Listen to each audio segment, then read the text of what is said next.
All right, welcome back, everyone. It is a great honor to introduce Joe Grant, who will talk about his adventures of wallet hacking. I hope you enjoy.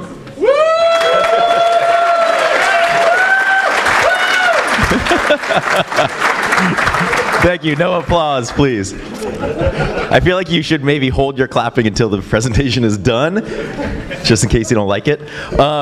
Thank you for coming. My name is Joe Grant, and I hack hardware, and I teach about hacking hardware. This talk is kind of a bunch of stories about hacking hardware and one software thing specifically related to cryptocurrency. I'll explain why that is in a second. So I do want to say thank you to the BalCCon team for having me, especially Milos and Helena, and I'm just excited to be here and that my talk got accepted, which I submitted really only so I could surprise Zaz, because I don't see him very often. He didn't know we were coming, and the whole conference staff basically kept it a secret. It was amazing. So like hackers can keep secrets, which is nice. It was like a good reminder of humanity that we don't have to talk about everything in public. But he was pretty surprised, so that was cool. Yeah, so this is basically a continuation of a talk I gave at hardware.io a couple years ago called Joe Grant's Adventures of Wallet Hacking. That now I call Chapter 1. This one is Chapter 2. I do also need to thank Will C., who's up here, for wasting 3 hours of my life when he was like, you know, the Chapter 2 is too small, because it was down at the bottom here, and he's like, you should really make it bigger so people know it's the second one. And then he goes to lunch, so like for 3 hours I had to like rearrange the slide. But now it's very obvious, this is the second part, so if you want to see the first part, that's online, the slides are on my website as well. And I imagine there will be additional parts unless I just give up and rage quit and stop doing this stuff. So this whole thing started a couple years ago where a guy contacted me out of the blue and was like, hey, I have $2 million locked on a Trezor One hardware wallet. Can you help me open it? And he had done some Google searches basically for like hardware hacker, and for some reason my name came up, and he just totally cold email. It was well written enough that I actually responded, because you know a lot of times you'll get emails of like, can you hack my girlfriend's thing, or I don't trust my wife, can you hack her whatever Facebook? And it's like that, you have more problems than just hacking Facebook. So he gave this to me, and I was like, okay, well, how hard could it be? So some friends of mine at that point, they'd given a talk at CCC. I think it was called wallet.fail. That's what they gave there. And they basically proved that you could defeat security of a particular version of the Trezor Model 1 that used an STM32F2. We'll talk about that a little bit more later. They proved it could be done. So I was like, great, I'll just watch their presentation. I'll sort of replicate the work. There was some public information, but not a lot. And that's when I very quickly realized that there's a huge difference a lot of times between somebody saying, like, proof of concept, something can work, versus doing it in a fashion that's repeatable and reliable and safe enough to do on a stranger's device that has $2 million on it. So that was like 3 months of work to get going. But it was very fun. And here's what the board looks like inside. And this was my setup at the time. So this was my first kind of foray into fault injection, and I'll talk about that towards the end a little bit more, where we're basically injecting faults into the system. We're intentionally causing the chip to fail at a certain point in time when we want to change some sort of operation. A lot of times we're doing this against some sort of security check or a comparison routine or something where it's like, is security enabled, yes or no? Is the password correct, yes or no? Is the hash correct, yes or no? Whatever it is. It can do all sorts of other things too, but the goal here really was to downgrade one level of security that then gives us access to the debug interface, which is normally locked, and then from there we can get access to RAM. And for this particular version of device, which has now been fixed, the recovery seed that we were targeting, so the private key for the cryptocurrency, was moved into RAM or copied into RAM on power up every time this device was powered up. So as long as I could properly downgrade the security to enable the debug interface, then I could connect over SWD, a debug interface, to get access to RAM and get the clear text recovery seed out. So conceptually it seemed fine. But this is my setup for voltage fault injection, where I'm basically like short-circuiting the voltage really quickly to cause that failure to happen at the right point. So there's a whole bunch of like parameters and stuff that you have to deal with. But this was the setup where I basically have a chip whisperer, which is that's the older version of chip whisperer. That is a fault injection platform, which is very cool. I have a debugger, the J-Link debugger, that's my SWD interface, and I'm using a PHY Whisperer USB, which is a USB protocol analyzer that will also look at data coming across the bus, and then you can use that as a trigger to then like trigger your glitch. So you might say, ooh, I want to look at particular traffic coming across. Say you're looking at like a authentication token or something. It's like, ooh, there's a password being sent. I want to do my fault right after that password's sent. So you can monitor communication, and then that would connect to your chip whisperer who's going to do the glitch or something like that. I was just using it to power on and off the board, which it turns out I didn't actually need that. But again, this was like my first time doing fault injection, and I figured what better excuse to learn something new than like do it under high pressure where somebody's gonna come and you actually have to hack his device. So yeah, got everything set up here, and basically what was happening is I would power cycle the device, I'd wait X amount of time given the parameters based on my trigger, I would inject a fault, I would look at the debug interface, see if the debug interface is open, yes or no. If it is, usually it's not, so I would say if it's not, do it again. Change the parameters a little bit. Try again, over and over and over again. And eventually, it will open if you get the parameters right. So then debug interface is open, then I can get access to it and get the contents out. So this was something that was very exciting. This is the guy whose device it is. He actually flew all the way across the country in the US to come to see me, and I had tested it on a bunch of devices first to kind of prove that I could do it. And then my wife was like, you should film this. Like, people need to know you're still a hacker.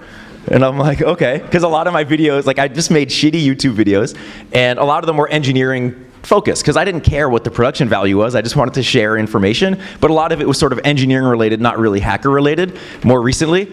So I called a friend of mine and was like, hey, do you want to film it? And he's like, yeah. So we filmed the whole thing. That video went viral. Unexpectedly, I think it's at 9.6 million or something, but who's counting? We just need a little bit more. It would be cool to get to 10 million. But, so watch it, smash that like button or whatever they, subscribe and like, whatever millennials say. But yeah, so it went viral, and that basically started this whole business of like, okay, if this guy needed help, there are probably other people. And as soon as this video came out, we were getting like dozens and dozens of emails a day. Who is like in the cryptocurrency world? You can admit it. Yeah, not that many. I feel like a lot of hackers maybe either got in really early or aren't involved because of all of the scams and stuff that go along with it. I do want to say on record, I know we're recording this, and you are allowed to take pictures and whatever. Originally, for BalCCon, I wasn't going to record this talk, but I took out the really incriminating stuff, so we can record it. But I do want to say on record, I don't own any cryptocurrency, so don't come to my house and try to rob me or anything like that. You're not going to get anything. So I just do this because I think technically it's really interesting, and the people are also really interesting. And that's where some of these stories come in of like, I can only talk about a couple of them here because I think some of them are not worthy of like me explaining it, but some of them really are. But I do have like a folder of emails of like some crazy shit. I wasn't expecting that, but it did turn into something of like, all right, let's help other people. And it's basically what I do when I'm not traveling and actually doing what I enjoy, which is teaching. The cool thing about doing this wallet hacking stuff is it is an excuse to learn something new, where a lot of times like I kind of need that motivation now of like something different, that I get to learn something, just like fault injection. If it's a new device, if it's something else, even if it's an old device that I haven't seen before, like a couple things I'll talk about, like that's still satisfying because it's like, ooh, I get to try something new. Now I have a new technique, a new tool in the toolbox that I can use for something else. Okay, anyway, so I'll get back to this project at the end, because there's a reason why I sort of talked about it here. So I have 4 different stories that I'll talk about, different projects. This one is Ledger Nano S, so this is a different hardware wallet. The one that sort of kicked this off was Trezor. Ledger is their competitor. They make a different type of hardware wallet. Both companies now make a whole bunch of different versions of devices. This is one of the earlier ones. So they don't sell this particular version anymore. But the beauty, and we see this in security all the time, of like, oh, there's some new patch that fixes a problem, but not everybody installs the patch, right? Like most people don't want to install a patch because that's going to break a bunch of other things. Hardware and cryptocurrency in particular, just because there's a new device doesn't mean everybody's going to go out and buy a new device, transfer all their funds to it. Like most people, if they're not actively trading, they put stuff on a wallet, stick it in their safe or whatever, and then don't think about it anymore. And then when they realize they can't get in, now we're looking at older devices that are vulnerable. This particular attack is not specifically hacking the Ledger Nano X. Sorry, the Ledger Nano S, though that is potentially something that can happen. This is to show not every single thing has to be like a groundbreaking attack, but it's still super satisfying and it can help somebody. So this is the block diagram for the Ledger Nano S. A lot of the early hardware wallets were just using general purpose microcontrollers, and some of them, like the Trezor, stored their actual private key information in the general purpose microcontroller. So then you're basically just taking advantage of security problems in the microcontroller that's not designed really for security, even though they have security features like code protection and stuff like that. It's not really meant, like you'll see disclaimers in all of the data sheets of general purpose parts that are like, we take no responsibility, like you shouldn't really rely on this security feature. So some of the early hardware wallets were using that. Ledger is using a secure element. So this is basically a memory device. Actually, yeah, in this case it is. That is similar to devices that were used in smart cards, and that's specifically designed for security. So there are various types of hardware mitigations and side channel mitigations and other stuff in there. So conceptually, like the design is well done because they're storing the private information in not a general purpose microcontroller. And we see that though, with TPMs and PCs and stuff like that. Like it's a good attempt. It doesn't mean it's secure. It just means like it's much better than a lot of other stuff. So in this case, this is the setup for the Ledger Nano S. I forgot to tell you the backstory of this one. So let me go back so I can read it. So I got an email from somebody who bought a Ledger Nano S, and he says, the Ledger was tossed into the water as I was performing a test for durability and security reasons. But the water ended up being deeper than I anticipated, which made it more difficult to access. The device was under the water for about 6 to 9 feet. So what's that, 2 to 3 meters, through the months of June 2022 to January 2023. Now, I don't know how many of you do tests for that amount of time, but this was in a state that has a lot of like ponds in what are like housing developments with ponds and alligators in them and stuff. And I think he maybe threw it in the water. I'm guessing probably not for testing. Probably like, oh shit, somebody's coming over. Maybe I should hide it. Whatever it is, I didn't question it. He did pass the background check. Whatever it was, he threw it in, and I'm guessing there was like all the mud and stuff at the bottom, and it just like plopped to the bottom and got stuck in there. And then later on he says, it was found by an underwater metal detector and professional search and recovery service. So this was a big deal. It's been sitting in the water for months. He took it out. It was all like corroded and stuff, and I basically was like, do not plug it in. So we assumed it was not functioning. It maybe could have functioned. One of the risks with integrated circuits is they're plastic packages and they will absorb moisture over time. And besides like having a device that's operating when you drop it into water like a phone, usually you're kind of fucked, right? You drop it in the water and it's like you take it out right away, and then the internet is like, put it in a bag of rice to try to like suck the moisture out. It's kind of too late. So this was something of like, it maybe works, but maybe there's moisture in there. We don't know, but we're definitely not going to plug it in. So when I looked at the block diagram of the device, I'm like, okay, well, we don't need to hack it because this guy knows his PIN. We just don't know if the device is actually good anymore. So if we look at something like this, you have the microcontroller in this version of the design. The general purpose microcontroller is handling all of the front end user interface stuff. It's basically handling everything communicating to the PC, all of that stuff. And the only thing the secure element is doing is handling all of the secret things. I was like, what if I take a new Ledger Nano S with all of the front end stuff that now we know is gonna work, we're not gonna like have a damaged power supply that's gonna mess something up, and then what if I just take the secure element from the damaged one, put it into the new one? So a little bit of a swap. I did some testing and realized like there are different versions of firmware on the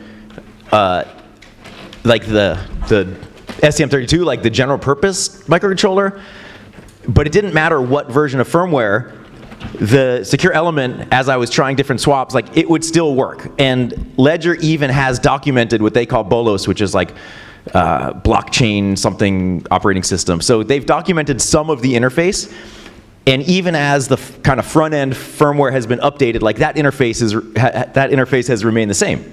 So it's like, cool. Because we didn't know what version this guy had on his device, but it really didn't matter. So wasn't sure that was gonna work. But of course, because this thing was in water, I didn't want to just try to take the chip off. There's a big problem when you're doing what's called chip off or chip removal from a device. If a device has moisture in it, you're usually using some sort of heat to melt the solder to get the chip off. If you do that and there's moisture inside, you can have a failure called popcorning, where the moisture inside of the chip expands, causing the kind of chip to popcorn, like a kernel of popcorn will open up, and you'll get physical damage of the die. Sometimes you won't even visually see it, so you might remove a chip from a board and then try to use it, and you're like, wait, it's broken. So I really wanted to avoid that. So I bought myself a little gift. It's the box, it's not the FedEx driver. So this was a guy delivering this gift to me. Special delivery. This is a drying oven. So this is something that's used to like extract moisture from things in biology labs or chemistry, whatever smart science people do. I was using it to put my circuit boards in to actually remove the moisture. And this is a common thing for people doing forensic analysis, and especially like in human environments or in the Netherlands where there's canals and like bad guys like to throw stuff in the canals thinking no one will ever find them. So this is basically like to remove the moisture, and there's even a standard about it. If you've ever bought like a vacuum packed tray of of chips or whatever it is, it has like a little desiccant pack, and it has that humidity sensor that's like, if this is blue or pink or whatever it is, like bake the device to remove the moisture. So it's a known thing. The standard I'm using is like baking it at 125 degrees C for 48 hours, given the size of the board and everything. So yeah, bought this thing, put the device in it, baked the device, and then with good certainty I could say, all right, now I can actually remove the device with hot air. This is a QFN package, so there's no pins coming off the sides. It's basically 8 pins, so 4 on each side. But the connections are really underneath a little bit, and there's a little bit of metal on the sides that connect the pin, but it's not like a leaded part that you'd normally see. So you need to use some sort of heat to melt the solder. So I'm just using hot air, and I'm blowing on it. I don't remember what the specifications were temperature-wise. It maybe was like 700 degrees F. I don't remember. But got the part off. Oh, it's that part, by the way, the big arrow pointing to it. Got the part off of the main board, target board, and then transplanted it onto a new board. That's a picture through my microscope. It's a stereo microscope, and the one I was using didn't have a camera in it, so we're just looking at like one eye through the microscope. But yeah, that's the old chip on a new board. And then plugged it in, and voila, it turns on, and we're very happy because now we could use his pin to access his Bitcoin and a million other coins that he had, and then transfer all of that stuff to him. So a successful transplant was pretty cool. Does anybody recognize this thing? Yeah? The Asus EE, I don't know how you say it. Is it EEE or it's like EPC? This was like a pretty cool laptop at the time, right? Talking about old devices, it is really interesting because I love old like retro computing and that era where you can actually like physically touch everything and repair things. So this guy contacted me and said, I had a friend that had this laptop. He passed away 14 years ago, and this has just been sitting, but we can't get into it. And the reason he couldn't get into it is when you power it up, do the power on self test, and then we see hard disk locked, enter user password. And I'd never actually seen that before. I'm like, what is this? It's not a BIOS password. It's an actual hard disk password. And it's part of the ATA specification where you can actually have a password lock, and the BIOS will accept whatever, if it's there, it will honor the lock that's set on the disk. There are probably lots of ways to defeat this. So I did a bunch of research on it, which I'll show you. But here's another view, like going into the BIOS. I'm like, oh, I wonder if I could just disable it. And it's like, no. But we do see like there's user password and master password, which I thought was interesting. So I looked up the specification, and it even talks about the different security modes.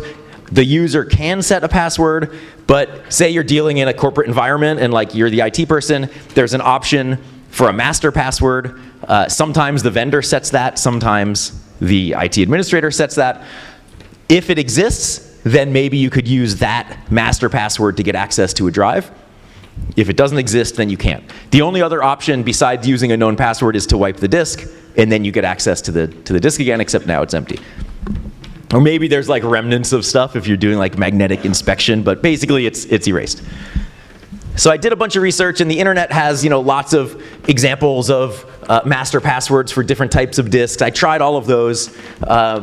It had different tools that people were selling in various shady websites and everything. But I didn't want to spend a huge amount of time on this because it either was gonna, we didn't know the value of the wallet. Like there was a lot of kind of long shots of like, okay, let's do it, but I don't want to spend a huge amount of time. So I'm also a big fan of using tools that already exist to make my life easier. So I ended up finding a device from a forensic lab. I think they're based in China. That has all sorts of different stuff related for hard drive recovery and other consumer device recovery. And this is a black box. And even though I'm a fan of using tools, I'm not really a fan of using black boxes, especially to do some sort of security attack, because I don't know what it's doing. And I'm still responsible. If I mess something up, some person who gave me their device is going to be really pissed. So there's this level of stress on top of it, where if I was just doing this for fun, it would be like, okay, if I mess it up, fine. But I looked at enough of their videos where I was like, okay, it's probably working. They wouldn't sell it if it didn't. And of course, I tested it on sample devices and everything to make sure. And I could actually plug in the disk. I got the exact same disk that was in that EEE-PC, set it up, locked it, and then unlocked it with this tool. So it actually did work. So I was trusting enough with it. And it does bug me a little bit that I don't know how they were doing it. But again, it's like you have 10 projects. This was like not a throwaway, but I wanted to focus on other things where I could get more detailed into it. So here's the process. Took out the disk. And at one point, you have to take the actual logic board off. And I think it's doing maybe, so you're like disabling the motor and getting rid of the platter. So it's just dealing with whatever's there. There is a double EEPROM on there. It might be doing something with changing firmware. I'm not sure. And then at some point you have to put it all back together for it to do its thing. But it's pretty cool. And eventually it just says password removal success. It would be really cool if it told you what the password was. As you'll see in a second, could be useful. But most people don't care, right? If they're like doing refurbishing or recycling and they get a locked drive, they just want to erase the password so they could like wipe the disk, or I don't know, look at the data and then wipe it. So now I power it back up after I put the drive back in, and I'm like, oh my God, it's booting. It says it detects the disk and everything. It's not asking me for a password, and I'm like, we win. Like, that was totally awesome. And then after it does its power and self-test, it shows this. If you can't see it in the back, it's TrueCrypt. So it basically, he had one password to let the disk boot, and now the entire thing is TrueCrypt encrypted. So this was sort of like success and then not success. And because the person is no longer living, we have no idea about what passwords he had used, the tendencies that he might have used for passwords, so we can do password cracking and all of that stuff. His friend didn't really know any of his prior password history. So until we find some way to like fully, brute force TrueCrypt, if somebody knows a way, actually, I don't even know if I have this image of this disk anymore, but we basically gave up because it's like computationally not feasible, and the time that we could spend on something that we don't really know about, like maybe we could spend it on something more useful. So that was kind of a bummer. And you'll see that not all projects are a bummer, but like a lot of them are bummers, and the ones that you don't see are the ones that are like, oh, why am I doing this? But at least it gave his friend closure, I guess. So I said I was a hardware hacker, and that's true. But I also occasionally do software stuff, and the reason I got into this particular project, which is a password generator called RoboForm, that is a software project, is I'd done so much hardware stuff, I'm like, it would be really cool to just like do a software project where I can have my laptop and I can go to different places and not need all my crap connected in my lab. So this was like a really fun opportunity to do something a little bit different, and then kind of scratch that itch of assembly language reversing and all this stuff that sometimes you do with hardware, but I've been doing a lot of more physical level stuff. So this was like a nice kind of refreshing change. This particular attack, I gave all the details at DEF CON 2 years ago, but I wanted to mention it here because I haven't talked about it in my adventures. And this is a happier story. This is a guy that had a whole bunch of Bitcoin, his wallet, standard like Bitcoin QT core wallet, and he had encrypted that wallet with a password from a password generator. So he was using this tool called RoboForm, and you can see you can like set different parameters of what you want your password, to end up being, number of characters and all of that, and then you press generate new and it's going to generate a new password, right? So not necessarily new, but at the time this was like pretty new. Apparently RoboForm, so he set the password in 2013. Apparently RoboForm was one of the first password managers from 2002, so they'd already been around a long time, 11 years of doing secure password generation, and then we're looking at it at 2024 or 3 or something like that. So another like many years later, I think we have this thought in our, well, maybe we don't. Most people have this thought in their head of like security tools or something, password, like we should just trust those because somebody probably knows what they're doing and it's generating a secure password. Is that true? No, right? There's always a human involved, and if they're not at conferences like this, they might not even know that what they're doing is bad. So my first thought, when he emailed me originally, I was like, well, again, computationally infeasible. If he doesn't know anything about the password, he might have some ideas, but we're not going to be able to brute force it without knowing something. And I remember saying to him, like, it's just not possible unless there's a problem with the password generator. Kind of blew it off for a while, and then like a year later, we decided to give it a try. And and decided to like reverse engineer the tool and see what's going on. So we look in the changelog for RoboForm. So he created his wallet 2013, encrypted it 2013. So he was actually using an earlier version than what I'm showing here. But a couple years later, June 10th, 2015, we see this note in here. Password generator, increase randomness of generated passwords. No other information. And we're like, okay, does that mean that all prior versions of this tool like do not have good randomness for their generated passwords? Maybe. So that was like a really good thing for us. We're like, okay, let's look for the password generating routine. Let's look for the random number generator and kind of go from there. So we ended up going through a couple different steps. At first we were using a tool called Cheat Engine to give us sort of like static memory analysis of if the password was loaded into memory somewhere, because if it was, and people use that a lot for like cheating in games, which I never knew about because I'm horrible at games, but it's a good way to be like, okay, if the password was stored in memory somewhere, then that means we can somehow get to that memory and kind of grab the password or do whatever, manipulate the password generator function. And then we used Ghidra and X32 debug and Visual Studio, which I'll talk about those. So it was a really kind of fun process. So using Ghidra for static analysis, there was a DLL that had even some debug symbols in there. So we could plop this thing into Ghidra, try to find like where was this random number generator being seeded, being handled. And finally, through a lot of trial and error, as software reverse engineering is, we found the routine where we can actually see at some point it's calling system time. Yep. I mean, that alone is enough for you to be like, oh my God, this is totally broken. I love that, so it's calling the time. It's doing some manipulation to the time value. It's basically like adding or subtracting something. It doesn't matter. It basically is to prevent the same password being generated if you press the button more than once per second, because when it's getting system time, that's the number of seconds since, what is it, January 1st, 1970. So if you do it multiple times, if they didn't do this extra manipulation, then you would just get the same password, so that's not very good. So it doesn't matter in our case, because we already know it's calling system time, it's doing something that we know, and then it is calling srand to seed the random number generator. And then it's incrementing the little counter that it's using for manipulation, which ended up being kind of a problem with us because it expanded the time range that we needed to generate passwords for, but it didn't matter. And our goal here was like, if we can find out how the seed is done, and then if we can find the password generating routine, what if we could like set the seed to whatever system time this guy thought he set the password, and then we could generate like a whole list of passwords for that time frame where he thought he generated the password.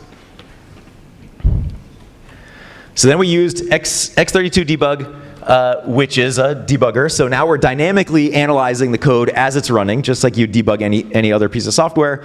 And here we have the password generator running, and there's a password there. And we identified the area where we can actually, the seed value, or like the manipulated seed value, was ultimately stored in EAX, the EAX register, before it calls the password generating function. We knew exactly where we needed to put our time value into EAX before it got fed to the password generator function to generate the password.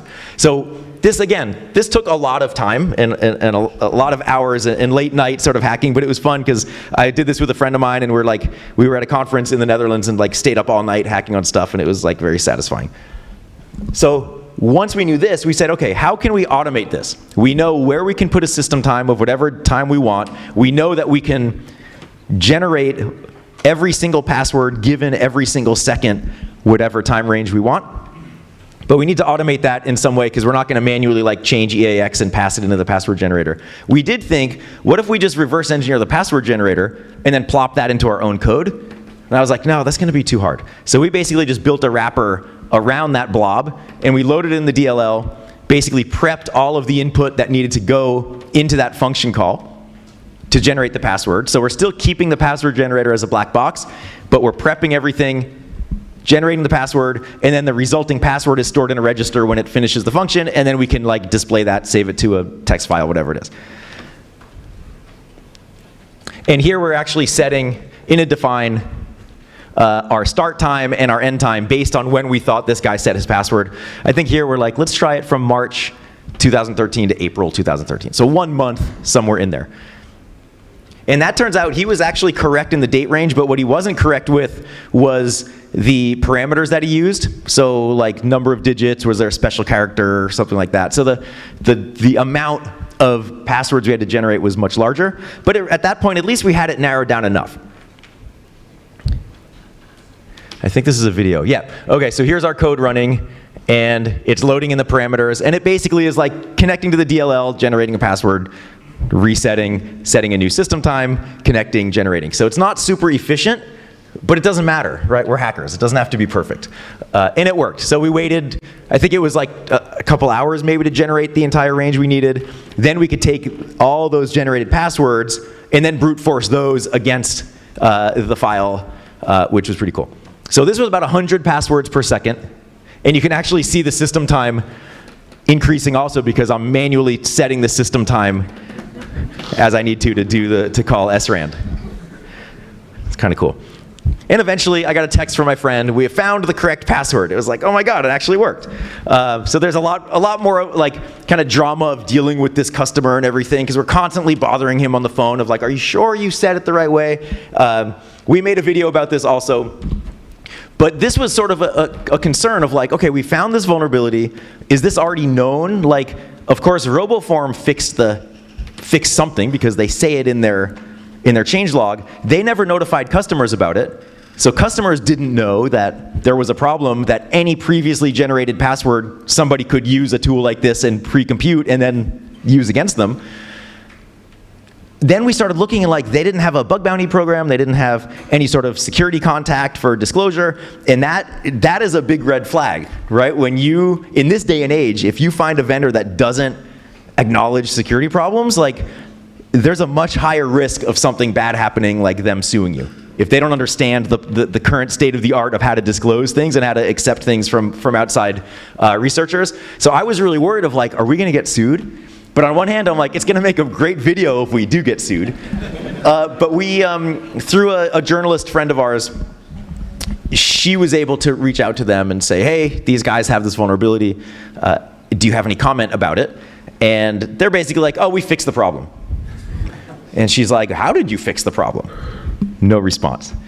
So like typical vendor things, right? Like that's more common, I think, than vendors actually being like, oh, great, here's how we fixed it, like blah, blah, blah.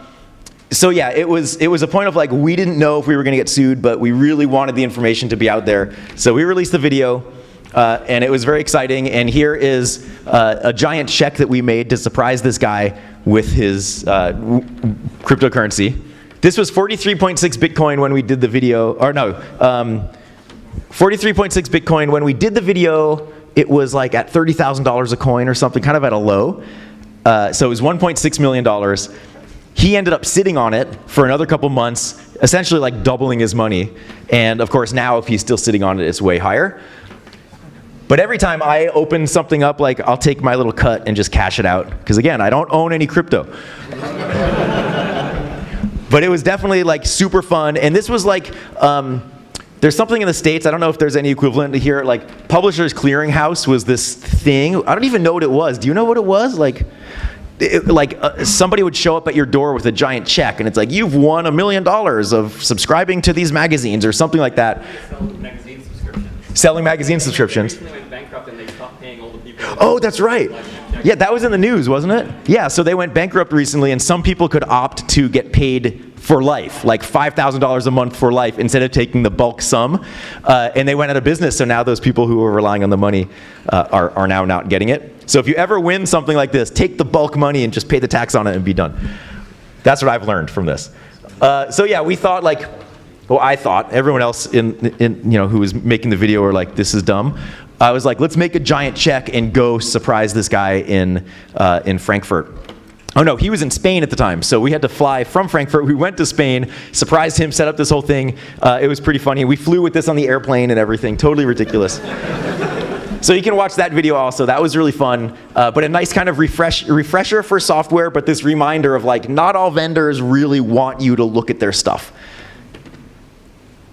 Oh, and then a friend of mine, once this came out, he refined this tool. So I was doing 100 passwords a second, which was fine for our thing because we were just doing a small time range. He wanted to get every single password generated from like the start of the tool release. So he did all sorts of improvements and was able to get a 600 times improvement. So now you can generate 68,000 passwords per core. So if you have a multi-core system, you can generate a lot at a time. So now you can make your rainbow tables of all your stuff. And that's linked on my website, which is linked in the slides. If you just probably search like Joe Grand RoboForm, you'll find it. And his modifications are linked from there on GitHub. So it's pretty cool. So that was a happy success. Who remembers this one? Yeah, like another old school one. This was like the hacker's dream when it came out. Like, so wow, you could flip the thing up and have a keyboard. Like, this was really awesome. This was one where a guy had emailed us and said, I had a wallet from back in the day. I was mining. The block size was like 50 Bitcoin then, so I must have had thousands of Bitcoin. My hard drive stopped working, and he did have some backups of his hard drive that we looked through. There was nothing there. He had some thumb drives that he thought he had data on, so I did some chip removal and analysis of those, nothing on there. But he had his phone, and he was like, I was using my phone to store backups of things. We're like, awesome, okay, let's look at the phone. And again, it's one of these older devices, so it is something that is like very accessible compared to like looking at an iPhone now. So this device was a phone with Linux-based system. It had ARM core and 32 gigs of flash memory, and it had some other smaller piece for like some system stuff and 256 megs of RAM. So pretty cool. But all I really care about is like the physical hardware. So this is the logic board, one side of it, and our target chip is this one here. This device is called eMMC. It's embedded multimedia card is what it's called, and it basically is like an SD card on a chip. and it's also called a managed flash memory. I don't think we've had any talks here about dealing with like parallel flash, at least this time around, but usually when you're dealing with memory, you have address lines and data lines and a whole bunch of lines that you need to connect to extract, unless you're dealing with a serial type of memory that has a serial connection instead. So instead of a parallel connection, there's less lines that you need to connect to. eMMC is a device that makes it really convenient for engineers to build with. We see them a lot for Linux-based systems and for other sort of more complicated operating-based systems, because the disk shows up, because there's support in the operating systems for eMMC and SD card, it basically shows up as a block device, like as a disk, which is pretty cool. From the hacker perspective, it simplifies the interface also. So now we really only need 3 connections at a minimum: a clock line, a command line, and a single data bit. You can have up to 8 data bits, and probably even more now for other types of memories. So a serial interface, very simple to communicate with, and all of the management of the raw memory, and NAND flash is a total nightmare if you're ever dealing with forensic data recovery from actual raw NAND, total hassle. eMMC abstracts all of that. So all we need is this simple interface, and there's a whole bunch of tools that let you, once you extract the device, communicate to the device and get all the memory out. Now, of course, there's a problem if you're dealing with eMMC and the controller breaks inside the chip, and that's a whole separate thing. But in our case, the device actually worked. I have one tool that I use a lot is a device programmer, and that's a tool specifically designed to let you read and write memories. So you can take a memory chip off a board, put it into the programmer, or even wire it up in circuit sometimes, like without having to remove it from the board. With with eMMC, there's all sorts of different types of adapters you can get, and there are some standard sizes that you see. Different vendors all use the same sizes. A lot of them use similar pinouts of the chip itself. So for the device programmer, one of them that I use is from a company called XJECU. So it's the XJECU T56. It's actually like a pretty good low-cost device. They have other programmers as well, like the TL8662 is one that a lot of people use. That has some open source software. This does not have open source software.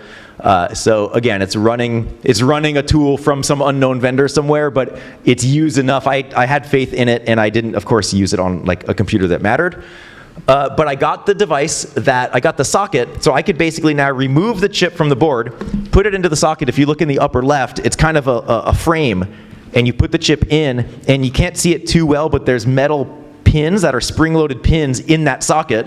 So once you take the chip off, you clean it, stick that in there. Now all the pins that matter are making contact. This adapter connects to the device programmer, which connects to your computer, which then you can read the memory. And I'll show you what that looks like.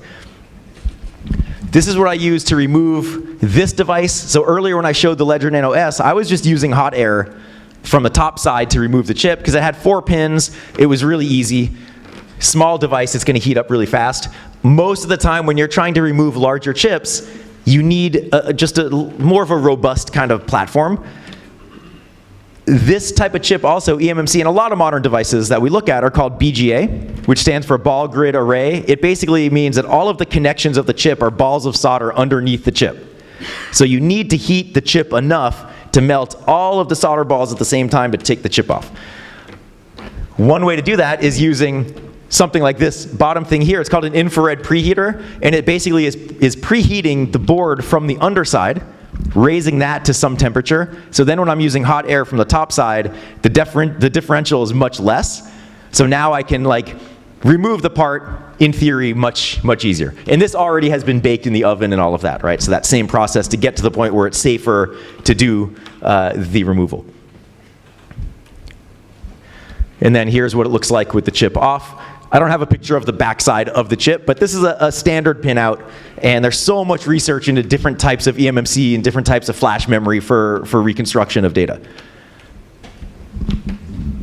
This is the only picture I could find that actually shows the connection of my device programmer to the tool. And this was in a video, so as I'm doing a lot of these projects, I just have my phone and I'm like self-filming my stuff. And then all of that goes to my friend who's making the videos, and he has to suffer through looking at everything, and he'll pick the good pieces and craft videos out of it. So this is like a frame from that video, and we can see the socket with the target chip in it, and that's latched down, sort of clamshell. And then that adapter that I bought is now in my device programmer, which then connects to the tool, and it's actually like reading the data out of it. And here we see it's detecting the chip, and it's reading, and it's 32 gigs, so it's taking a long time. But it eventually finishes reading, and then I can use, you could probably mount it in different ways, but you get this binary blob. Like once you dump the data, it's just a blob of data. And I use a tool, this was Access Data FTK Imager, that's used for like forensic imaging of disks. You could use DD, most people, but I like GUIs, as Will knows. So I use this point to the file, so up at the top we see data.bin, that's the dump from the memory. And then I say I want to mount it. It looks through that blob and says, ooh, I see a couple different partitions there. So we have D, E, and F. And D is our FAT32 partition. That's the user partition. That's where like all of the data is. And you might be wondering, well, it's FAT32, but this is a Linux device. Why is that? I think it's because when you plug it into a computer, now you have like a mass storage device you can copy to. There's some reason. So all of the data, in theory, should be in FAT32. Then there's some Linux partitions that are for operating system stuff. Those are much smaller. So I was able to mount this. Now I could actually go and like open up the D drive and like look at the files, try to find this wallet file. Any guesses what was on this device? That's exactly the reason why I asked that question. So you would imagine porn, and porn basically is on every single thing I've looked at except this device. So, yeah. What was the other one? Nothing, right. So there was some stuff. There was like some contacts and some pictures, not porn, thank God. I don't know how people who do like digital forensic analysis can deal with that without having some like, PTSD, and they probably do. In this case, there was basically nothing of use, and we ended up running some tools because we have tools to like look at the actual bits and look for signatures and look for stuff besides just browsing the file system in case he erased the file or something like that. But yeah, nothing on it at all. And so it's another example. Like if you've seen the other video I made, I don't talk about it in this one, talked about it in chapter 1, was a phone where we looked at it. This guy thought he had $30 million and he didn't, spoiler. You can watch that video, it's pretty fun, also on this older device. But this is like a common thing. And when we made that video a couple years ago, we were still in this mode of like, oh, everybody knows what they're talking about with the crypto they own and all of that, but not true. The human memory is like really interesting and usually inaccurate. So this, at this point, is not a surprise. And most of the time we're dealing with systems that are, have nothing on it or a low value or whatever it is. But at least it's like, we still get to do cool shit and it gives closure to people. And once in a while we do actually have something that's like, oh, cool. But it's sort of like, definitely like this roller coaster of, it's a roller coaster ride. So let's come back to the first thing I talked about, which was the Trezor Model 1, where I was successful at that, made the video, but when I did that, I wasn't really that happy with the attack. Like I knew it worked and it was cool, but something bothered me and I felt it could be done better. And that's sort of like that hacker mentality, right? It's like, you can improve something and then you want to do it. And that to me was like, I had to solve this problem. I knew there was a better way to attack the chip. It worked, but it was still super risky. And when I ended up doing other testing later on, I ended up like corrupting devices. I was like wiping devices doing this attack. So I ended up getting really lucky that with this guy in my house with the film crew, it actually worked. So basically, over the course of 3 years, I've been working with a friend of mine, Lennart Wouters, who just got his PhD at KU Leuven in Belgium. Someone said, woo. Yeah, and he's amazing. He's hacked all sorts of stuff. I think he did some Tesla stuff and Starlink. And like, as far as fault injection goes, just super amazing. And he had reached out to me after that video came out and was like, hey, I just want to replicate your work. And I'm like, ooh. So I think there's some improvements. And then that basically turned into this like crazy Discord chat log of like everything we've tried over the past 3 years to really refine the attack, get it to the point where we have improved it, we're more comfortable with it. And I'd mentioned that original attack only worked on a specific version of Trezor firmware. And Trezor, of course, they patched their code and they're like, okay, we're going to add encryption. We're not going to copy the recovery seed into RAM anymore. So they've hardened it a little bit.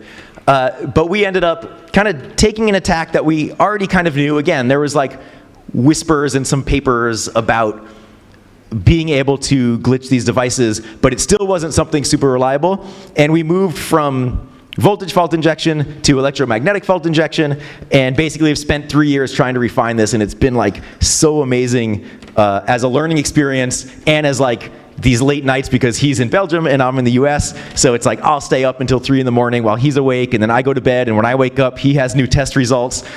So it's kind of like, it's a really fun thing. And we are going to release all of this work once we kind of finalize it, but I wanted to tease a little bit of it to show like there is more coming. And this platform, I'll explain a little bit. This is now the electromagnetic fault injection platform. So I'm using a device called the chip shouter. So it's sort of shouting at the chips.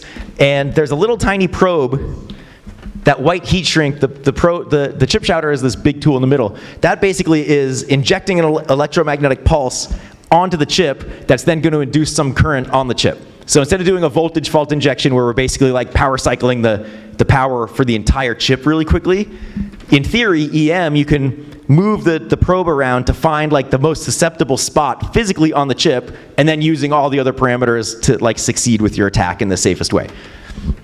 When you're dealing with a platform like this with EM, you now you don't just have your offset and your glitch parameters, but you have your physical conditions like your X, your Y, your Z height. So it sort of expands the number of things you have to figure out. There are some tricks to sort of reduce those, but this was something where just having the EM probe, like you needed a way to have some precise control of how things are moving around. So I built this little platform from a CNC 3016. It's like an Amazon, AliExpress, like cheapo CNC. Used a motor controller that I can then communicate over through Python and move the probe around where I want. And so now I can actually do electromagnetic fault injection. We can do all of our testing and experiments in a much more precise way. We've already, through this, we ended up hacking about 30 different devices from different customers, which was pretty cool, using this platform. So one device like the Trezor Model 1, like we checked that off the list. That's good. That uses the STM32F2. The Trezor Model T, which there's also been work about from our friends that are like, yeah, we can do it, which of course you can once in a while if you get lucky, but that Trezor Model T, that's an STM32F4, which has a couple other security features in it that make it much easier to corrupt the chip and erase the data and stuff we don't want. If we're dealing with, say, getting the firmware out of a consumer device, we can just buy multiple consumer devices, and if we wipe one, we read the next chunk from the next one or whatever it is. But when you're dealing with the device that you only have one chance to do it, you want to make sure that that's not going to happen. And that's where this platform has come into play, of like all these years of experiments to really figure it out. And the whole goal here is still to do this first downgrade to enable a debug interface. What you also enable when you're downgrading the chip is a serial bootloader. And that's going to give you access to different commands that you can then do fault injection against those commands to, say, read memory out or load dumper code and execute code, all of these different things. This video is just showing what this platform is doing as I'm automatically scanning the chip to try to do the faults that we've kind of worked out the parameters for the glitching, but now we're looking for the best physical location, so we're automating this process. It's just scanning the chip, and this takes a long time. There's actually an experiment that I'm doing right now. I left my house 3 weeks ago, and I've been in Europe since then. We have a location of the chip that we think is a good location, so I kept it there, and then I'm just running these tests over and over again. My fault injection, I'm logging the results. Is it erasing it? Is it not erasing it? You know, what are the best parameters? And then I'll graph those when I get home. So it's exciting to see that. But yeah, this is basically just scanning the chip. Once we log all of this data, we can then plot it in different ways. This is showing one of like a million plots that we've done, where it's showing us the physical location of the chip. Pin 1 is down here. And the number of times our attack has been successful for that physical location. So we can see, like, most of the chip, if we're doing our fault, it's not actually doing anything that's beneficial. But then where there's marks, especially the white area is like, that's happening the most when we do these faults. So we can basically get a bunch of plots like this, identify the safest physical area, and then we can fine-tune our parameters also to make sure they're the safest parameters to use. So fault injection is like this whole world. I love it because on one hand, it's like when buffer overflows were first a thing in the 90s where like everything was susceptible to a buffer overflow. Fault injection is kind of the same thing in hardware. Unless the chip is specifically designed to have mitigations, and if there are mitigations, you're going to know because you'll read the data sheet and the vendor is going to brag about it. If they don't, which most chips don't have mitigations, you can do something like this to gain access to a device. And if it doesn't work with voltage, you can use EM. If that doesn't work, you could use laser. You could use body biasing directly on the transistor. Like there's all these things that it's going to be too hard and too expensive for vendors to fix it. So yeah, this is just a continuation of work that's like a really cool learning process. And I did mention that there is more work coming, and there's a bunch of videos, hopefully a bunch of videos that are coming out that kind of document the stories of the people that we had done all of these Trezor hacks for, and a bunch of other projects, including some of the ones that I talked about here.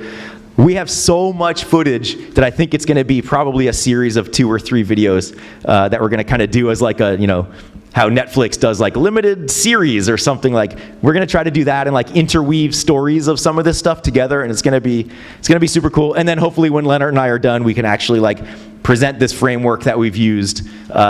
Because to me, that's kind of the most important thing. Like helping individuals is cool, but sort of sharing this with like my community of people that matter to me, like that's even cooler, right? So having this stuff means more people are going to be able to learn what's going on. Does anybody notice anything weird about this picture? What's the security guard? Yeah, so there's a security guard here.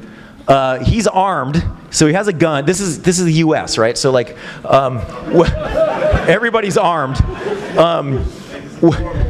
So I'm not going to spoil this, but we'll just say behind the camera was not only my cameraman and not only one of my partners in this, but there's a customer there with his wife who had flown in from Nepal with a device that had dozens of millions of dollars of cryptocurrency and insisted on coming to my house. This is a problem. If you ever want to make YouTube videos,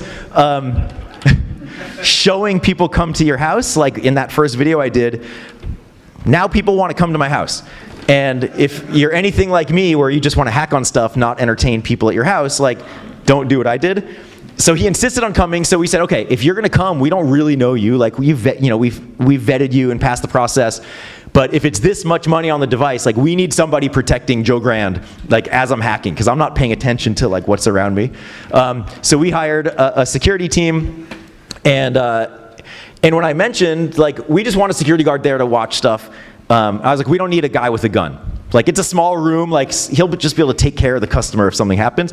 And then he's like, there's no point of me like dressing up in all my stuff if I don't carry a gun. I'm like, all right, fair enough. So it was pretty cool, and he basically was my bodyguard for the day as I was hacking this stuff. So I'm not going to tell you the end result. You got to wait for the videos. But again, this was like one of a bunch of stories with different results and different reactions of the people when we hack their stuff also. Like it's totally unknown. It's never a straight, kind of straight forward process. Like there's always some wrinkle. So here are some resources. These are links. These slides will go on my website probably today if Will doesn't bother me after the talk. So these will be on my website, which if you just go to joegrand.com, these will be actually on Grand Idea Studio, which is like my engineering website. That's where all my projects go up and all of my stuff. So these slides will be up there with links to resources. And that is it. So thank you for coming and listening, and enjoy the rest of BalCCon.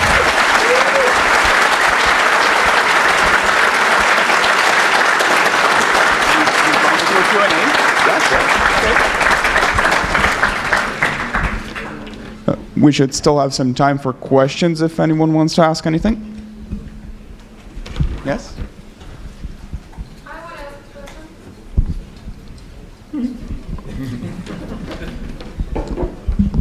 question. So you said the person who had dozens of millions of dollars in crypto was from Nepal. I just wanted to warn you that in a year or two, you'll have a bunch of people from Serbia that are going to be very similar customers. Yeah, well, he wasn't.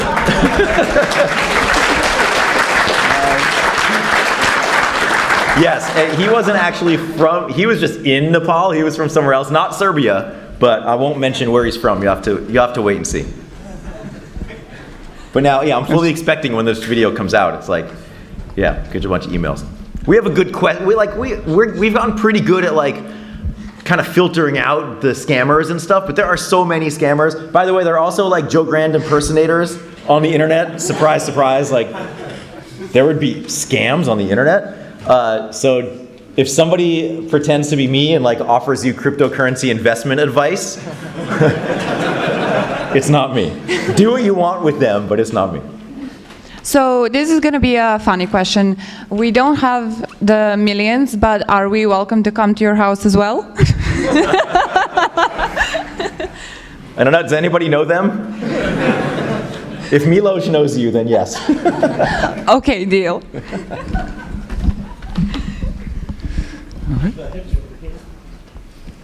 Oh, so many. Okay, thank you for your talk, for your keynote, if I may say so.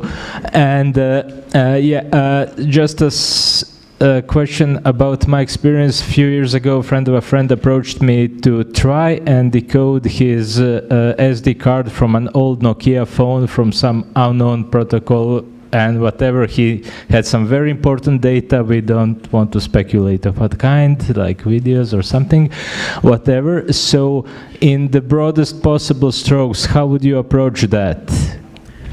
So there's a tool in a company called Rusalot, and I think they're in Poland, and they specialize in basically like raw NAND flash reverse engineering. And they have a device programmer that you basically can wire up the correct pins to the device. You'll get the blob.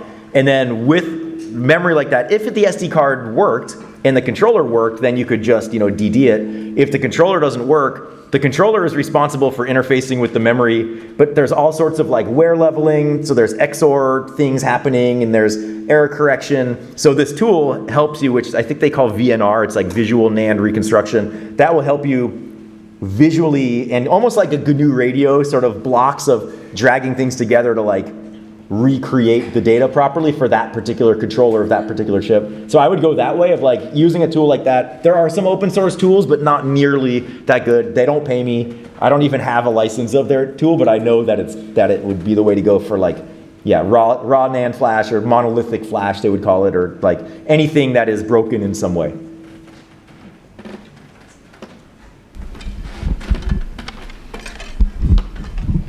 Yes, I'm curious. You mentioned you do basically like background checks on people when they come to you. I'm curious what that entails exactly, because I think that would be the part of this that would worry me. For example, actually getting myself into something and then the police coming, knocking on my door and saying, you basically broke into a device that was stolen or something like that.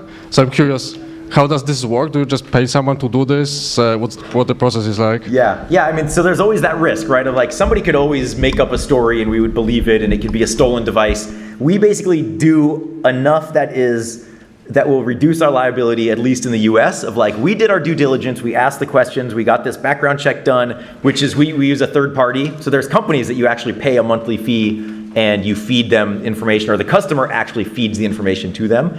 And then they do look at various court filings and criminal records and see if there's, if there had been any problems. And we've dealt with people who have been imprisoned at some point, but not related to crime that would indicate something a little more related to like cryptocurrency, right? So you kind of have to take the results and then combine that with like your feeling of a Zoom call. So we'll do like email questions.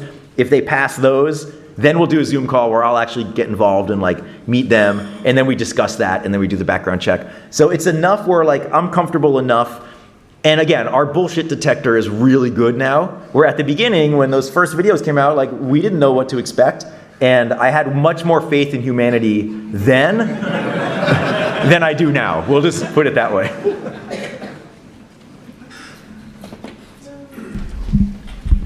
With that hard disk with the ATA password, that password is stored somewhere on the logic board of the drive, right? Not on the drive itself. So is there any possibility that black box actually patched the drive firmware such that the password is still stored on that logic board somewhere? Because the guy might have used the same password for the ATA and the TrueCrypt. Well, that's what I was thinking, but like I'm pretty sure he wouldn't if he was already paranoid enough to do that. But I don't know if the password is stored only on like the firmware or the WPROM of the board. I read somewhere of like it's on some part of the disk, or there's I think it's vendor specific, but like Only access the logic board, right? it did it did something on the logic board, but then you had to put it back onto the disk. So it maybe did something that could then Just to like disable the check. Right? yeah, or Still be there somewhere. or it might have allowed it to then access that area of the disk that normally isn't allowed to be accessed by user code, or I don't exactly know, but yeah, it's possible. I think I sent it back to his friend, but it does bug me of not knowing exactly. But it was one of those decisions of like, how much time do I really want to spend on this? Given like, if he knew that his friend had $100 million or something, it's like, all right, maybe I'll try it. But like, and if that is the case at some point, now I know that this tool works, but maybe I would then dig deeper into actually like doing it manually to understand that process. All right, that will be it regarding the questions. Thank you so much, Joe. Can we get a huge applause for it? Thank you.